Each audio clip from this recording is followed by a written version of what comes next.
मेरे प्यारे भाई और बहनों, एक बार फिर से आप सबों का स्वागत है।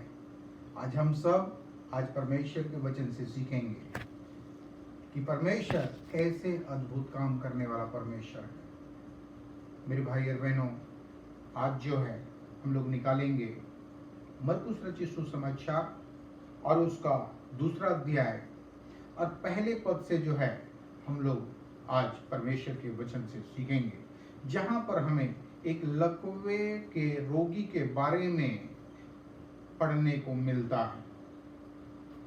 और यहाँ पर हम देखने पाते हैं कि वे लकवे का रोगी व्यक्ति उस लकवे से कैसे ग्रसित था और कैसे प्रभु यीशु मसीह ने उसको चंगा किया। आइए तो फिर हम लोग देखते हैं यहाँ पर परमेश्वर का वचन क्या कहता है।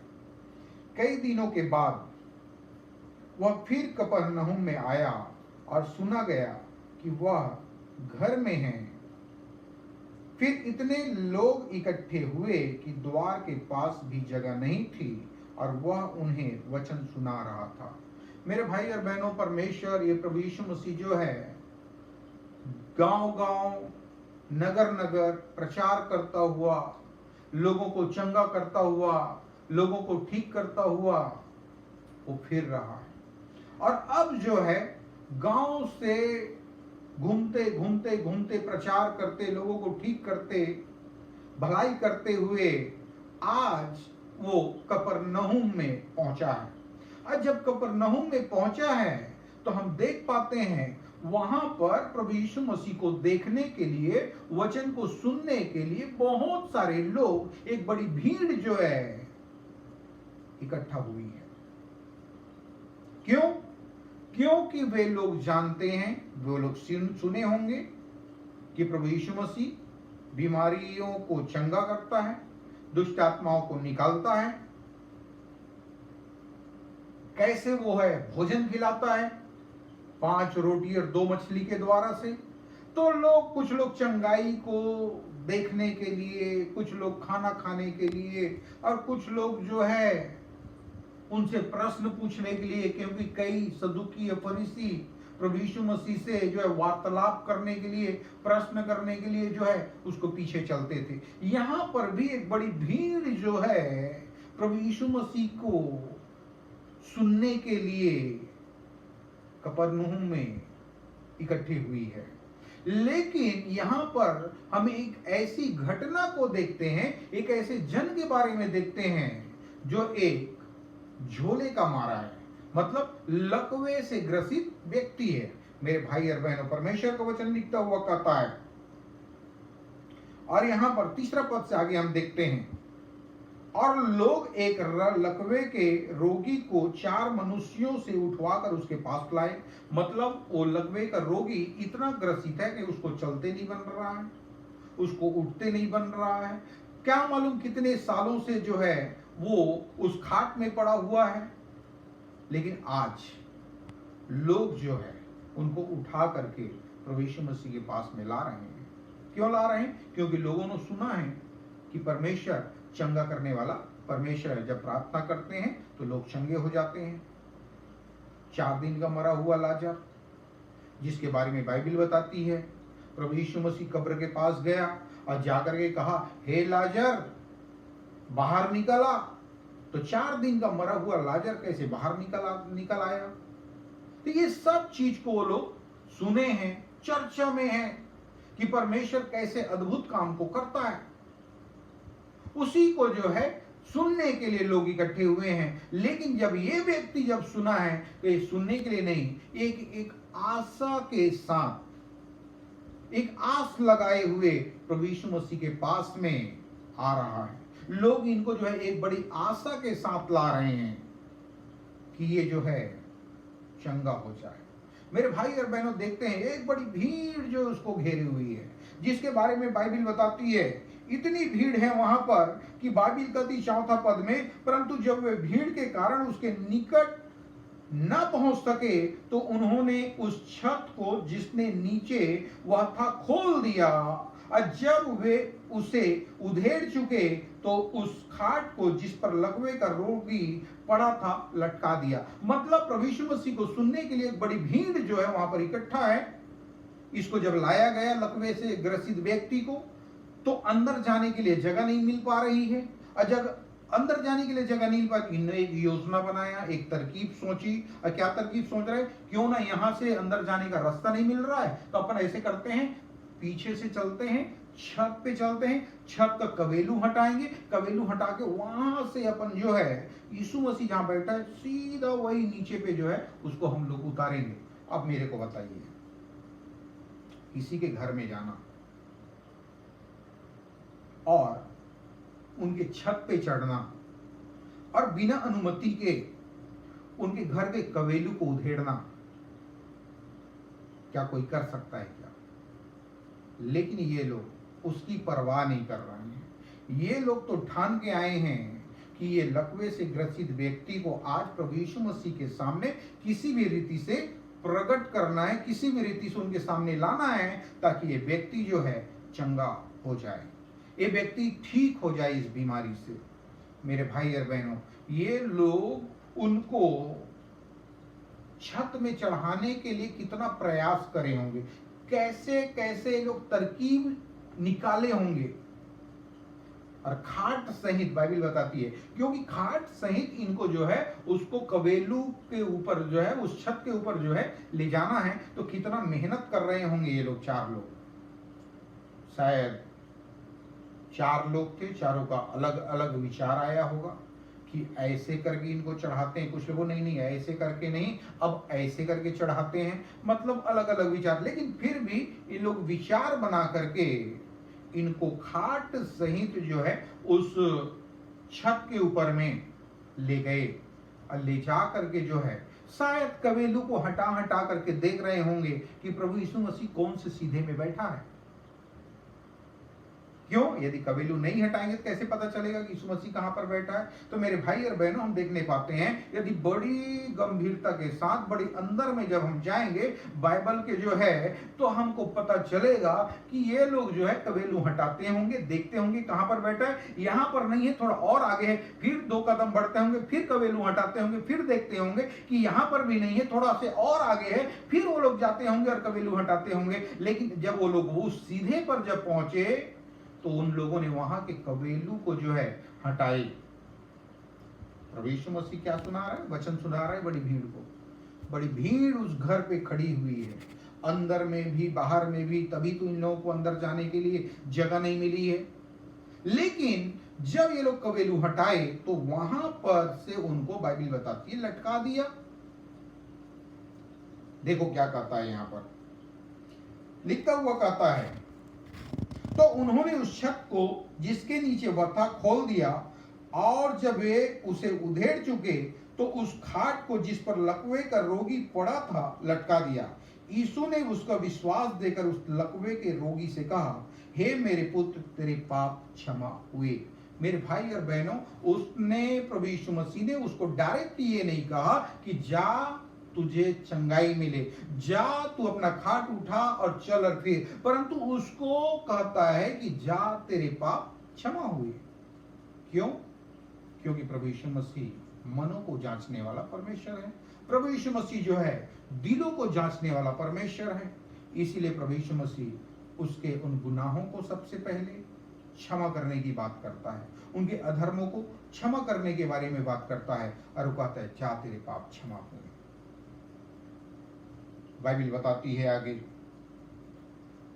यहां पर लिखता हुआ कहता है, तब कई शास्त्री जो वहां बैठे थे अपने अपने मन में विचार करने लगे, यह मनुष्य क्यों ऐसा कहता है? यह तो परमेश्वर की निंदा करता है।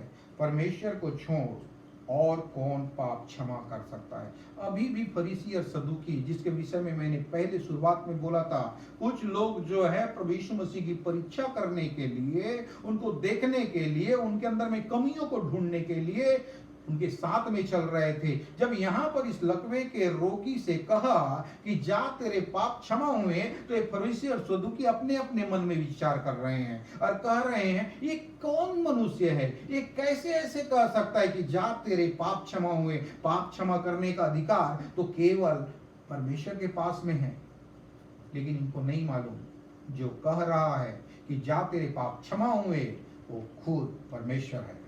बाइबल बताती है आदि में वचन था, वचन परमेश्वर के साथ था और वचन ही परमेश्वर था। और बाइबल कहती है उसी का 14 पद में, और वही वचन देधारी हुआ और देधारी होकर के जो है हमारे बीच में ऐसा डेरा किया मानो इकलौते पुत्र की।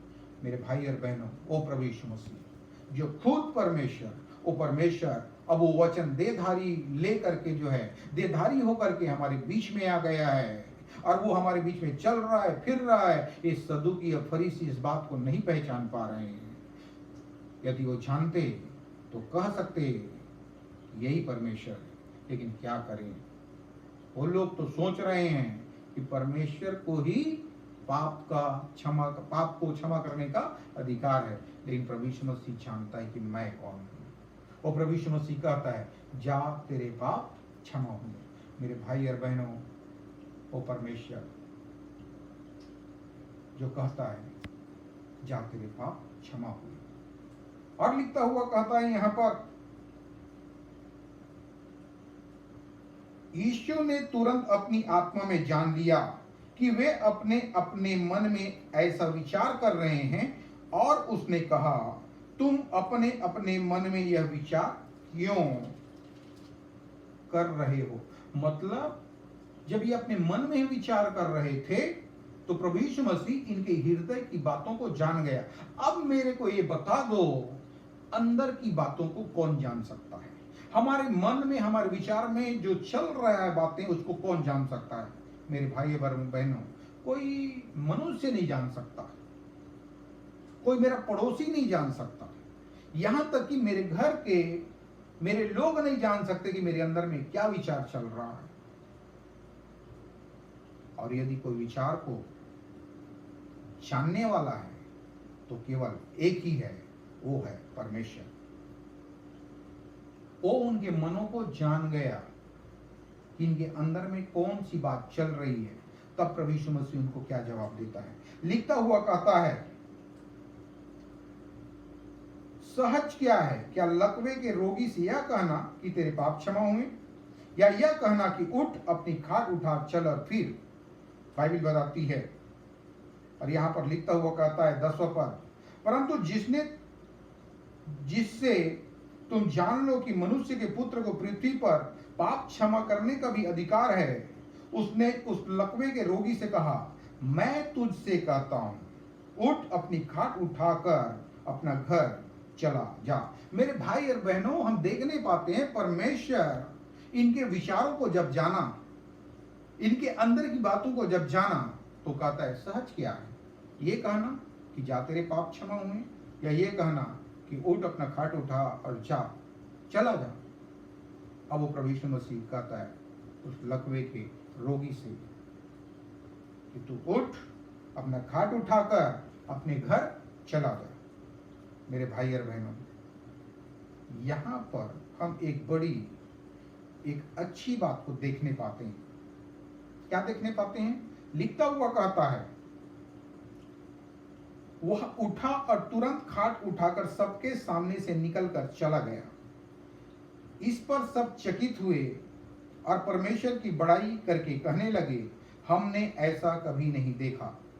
बाइबल बताती है कि जैसे प्रभु यीशु मसीह ने उसको कहा उठ अपना खाट उठा चल, अपने घर को चला जा, तो अपने खाट को उठाया, खाट को उठा करके जो है वो जाने लगा, वहां से चला गया। अब मेरे को बताइए, जरा सोचिए आप, जरा विचार करिए आप, जब वो व्यक्ति लकवे से ग्रसित था, प्रभु यीशु मसीह के पास आने के लिए उसको कितना कठिनाई, कितनी परेशानी को झेलना पड़ा। बड़ी भीड़ जो है उनको रोक करके रखी थी कि वो प्रभु यीशु मसीह के पास में ना जा सके। इतनी भीड़ थी कि वो अंदर ना जा पाया। इस कारण से वो 4 लोग जो हैं, जो उनके साथी थे, वो छत पे से ले गए, कबेलू हटाए, कबेलू हटा करके जो है जहां प्रभु यीशु मसीह था वहां पर उतारे। लेकिन अब हम देखने पाते हैं जब वो ठीक हो गया तो हम देखते हैं कैसे जब वो खाट उठाता है और जब जाता है तो ऑटोमेटिक रास्ता बन जाता है। हमको प्रभु यीशु मसीह के पास आने के लिए शैतान बहुत प्रयास करता है कि वो रोके, हम प्रभु यीशु मसीह के पास में ना आए। हम उसी बीमारी में, उसी गरीबी में, उसी समस्या में, उसी परिस्थिति में हम पड़े रहें। यदि हम विश्वास के साथ परिस्थितियों को भी देखते हुए, हम जूझते हुए प्रभु यीशु मसीह के पास आते हैं, और जब हम आते हैं तो हमारा परमेश्वर उस परिस्थितियों को बदल देता है। और जैसी परिस्थितियां बदलती है, ऑटोमेटिक वो रास्ता हमारे लिए खुल जाता है। एक उदाहरण देना मांगूंगा। कई बार हम लोग मेला में जाते हैं या बाजार में जाते हैं, तो वहां पर हम देखते हैं बड़ी भीड़ होती है। हमको जो है अंदर जाने के लिए, हमको जो है उस बाजार में अंदर घुसने के लिए जगह नहीं मिलती है।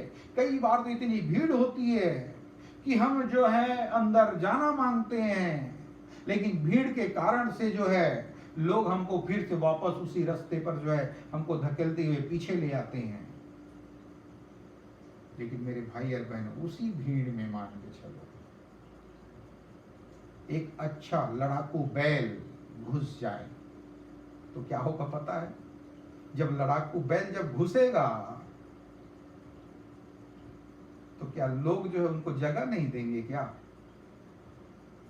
वहां पर जब उसको देखेंगे ना तो रास्ते ऑटोमेटिक बन जाएंगे। लोग ऑटोमेटिक जो है जगह उसको दे देंगे। क्यों दे देंगे?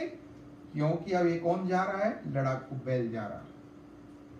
मेरे भाई और बहनों, जब परमेश्वर किसी के ऊपर अपने अनुग्रह को दिखाता है, अपने चंगाई भरा हाथ रखता है और अपनी सामर्थ्य भरा हाथ रखता है, तो जो रास्ते बंद हो जाए रहते हैं वो रास्ता खुल जाता है।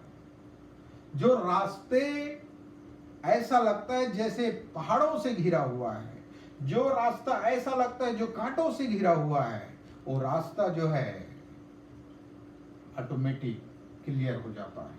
क्योंकि बाइबल बताती है वो हमारा परमेश्वर सकरे रास्ते को चौरस में बदलने वाला परमेश्वर है। वो परमेश्वर हमारे टेढ़े मेढ़े रास्ते को सीधा करने वाला परमेश्वर है। मेरे भाई और बहनों, आज मैं आपको उत्साहित करना मांगता हूँ, आज मैं आपको बताना मांगता हूँ, यदि आप कोई ऐसे परेशानी में हैं, यदि आप कोई ऐसे तकलीफ में हैं, तो आप विश्वास के साथ, दृढ़ता के साथ, मन में ठान करके कि मुझे परमेश्वर के पास जाना ही है, उस प्रभु यीशु मसीह के पास जाना ही है, चाहे कितनी भी बड़ी भीड़, चाहे कितनी भी बड़ी रुकावट क्यों ना आ जाए, आज तो मुझे यीशु के पास जाना है और अपने आप को उसके सामने में प्रकट करना है और ये कहना है कि प्रभु तू मेरा परमेश्वर है, तू मेरा राजा है। आज मैं तुझे अपने जीवन में उद्धार करता करके ग्रहण करता हूँ। मेरे भाई और बहनों, निश्चित तौर पर आपकी हर एक परिस्थितियां, आपकी हर एक वो रास्ते जो बंद कर दिए गए हैं खुल जाएंगे, क्योंकि वो परमेश्वर बंद रास्तों को भी खोलने वाला परमेश्वर है। हम देखने पाते हैं जब वो चंगा हुआ तब यीशु मसीह ने उसको कहा कि उठ, अपना खाट उठा और अपना घर चला जा। उसने अपना खाट उठाया और खाट उठा करके बाइबल बताती है सीधा वो चलते ही बना। मतलब जब वो गया तो कोई रुकावट नहीं आई। आने में रुकावट थी लेकिन जाने में कोई रुकावट नहीं। क्यों? क्योंकि अब उसके साथ में उसकी चंगाई है। मेरे भाई और बहनों, आने में तो रुकावट है, लेकिन जब प्रभु यीशु मसीह का अपने जीवन में उद्धार करता करके यदि आप ग्रहण कर लेंगे, जब प्रभु यीशु मसीह का अपने जीवन में राजा करके आप अपने हृदय में जब उसे बिठा लेंगे, तो जब राजा जो है आपके साथ में बैठ करके जाएगा तो कोई भी ऐसा जन, कोई भी ऐसी परिस्थिति, कोई भी ऐसी समस्या आपको रोक नहीं पाएगी। क्यों? क्योंकि बाइबल बताती है यदि हमारी ओर परमेश्वर है तो हमारा विरोधी कौन हो सकता है। चाहे आंधी हो चाहे तूफान हो, उसको रास्ता देना ही पड़ेगा। इसीलिए मेरे भाई और बहनों, विश्वास के साथ प्रभु यीशु मसीह के पास आइए और आकर के जो है उसे कहिए, प्रभु मैं तेरे पास में आया हूँ, तू मुझे ग्रहण कर। प्रभु आज मैं तुझे अपने जीवन में प्रभु करके अंगीकार करता हूँ। तू मेरी इस परेशानियों को, मेरी इस समस्या को, मेरी इस तकलीफ को मेरे जीवन से दूर कर। निश्चित तौर पर परमेश्वर आपकी प्रार्थना को सुनेगा, आपके विश्वास को देखेगा और कहेगा, जा, आज के बाद तू उस समस्या में नहीं रहेगा, तू उस परिस्थिति में नहीं रहेगा, उस बीमारी में नहीं रहेगा। मैं तेरे अंदर में अपनी चंगाई की घोषणा करता हूँ। और बाइबल बताती है लोग देख करके अचंभित रह गए, कहने लगे ये कैसे हो गया। जब आपकी चंगाई को, जब आपकी परिस्थितियों को, जब आपकी समस्याओं को बदला हुआ लोग देखेंगे तो लोग देख करके अचंभित होंगे ही होंगे। जब आप पूरे संसार में आप फिरे, पूरे संसार में आप गए, सब तरफ आपने जो है दिखाया, आपको कोई फायदा नहीं हुआ। लेकिन जब आप प्रभु यीशु मसीह के पास में आए तो कैसे प्रभु यीशु मसीह ने आपके जीवन में एक बड़ी बदलाव को लाया, एक बड़ी जो है जागृति को लाया और आपके जीवन को बदल दिया। बाइबल बताती है वो परमेश्वर जो हर एक चीज को जो है करने वाला परमेश्वर है, असंभव को भी संभव में बदलने वाला परमेश्वर है। हम लोग एक गीत गाते हैं, हालात बदल जाते हैं यीशु के आने से। हालात बदलेगी मेरे भाई और बहनों। जब यीशु आएगा तो हालात को बदलना ही पड़ेगा, बदलना पड़ेगा और उसको बदलना ही पड़ेगा।